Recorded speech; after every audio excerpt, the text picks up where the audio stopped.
figurehead whom they didn't trust. I mean, we didn't trust her either, but the Clintons didn't trust her. They didn't know where she was coming from. So what they did is typically they had political officers in every department. So they'd appoint some nominal person, and then they'd put a political officer in there, like the Soviets did, to control the politics of it. For the Justice Department, it was Jamie Gorelick. She was in charge of steering the FBI during this whole period. And I remember when I was reading about this initially, when I was doing my research on this, I said, boy, why would Jamie Gorelick leave a job where she was essentially running the Justice Department to take a boring-ass old job as vice chairman of the Fannie Mae? And this happened about 1 year, in May 1997, about 10 months after the crash.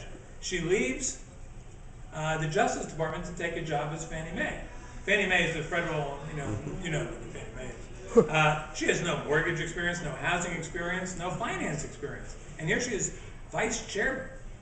And I thought to myself, for years, I thought, boy, that was odd. And then I started researching, of course, Fannie Mae for my most recent book.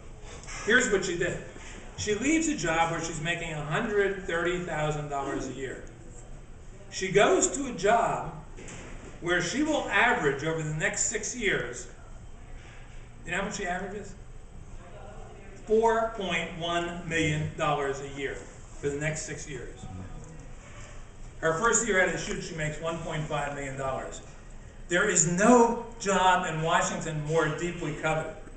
Now, Fannie Mae is it's a, what do you call it? A government-sponsored enterprise. It's sort of a corporation. It's like a public corporation. The board is loaded with Clinton appointees. This was a Clinton appointment. Everyone in Washington who knew anything about anything wanted this job. It was a gold mine. Her boss, Franklin Raines, was making Franklin Delano Roosevelt Raines was making $9 million a year. $4 million a year she's making. Meanwhile, she's destroying the agency, and she and her, incompetent cronies. And then what happens? And I was the first one to jump on this one because I knew what she had done earlier. In 2000 and I guess it would have been 2003, the Democrats get to name 5 people to the 9/11 Commission, right? The formal 9/11 Commission, and amazingly, they pick a mortgage executive right out of the chute, Jamie Gorelick, right? And why did they do that? And I wrote an article the day after they picked her because it was obvious to me then. Because they had to take TWA Flight 800 off the table when they're talking about September 11th. Because if they had made the adjustments necessary after TWA Flight 800 went down, there wouldn't have been a September 11th. And that is the real heart of this tragedy, this whole heart of this scandal. So here's Andrew Revkin, responsible both for, indirectly at least, September 11th and ClimateGate, right? And he still has a job, right, in the New York Times.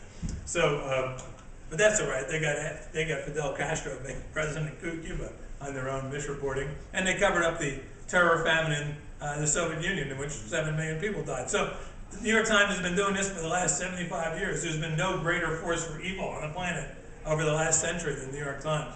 And with that, let me take your questions, comments, and belongings from others.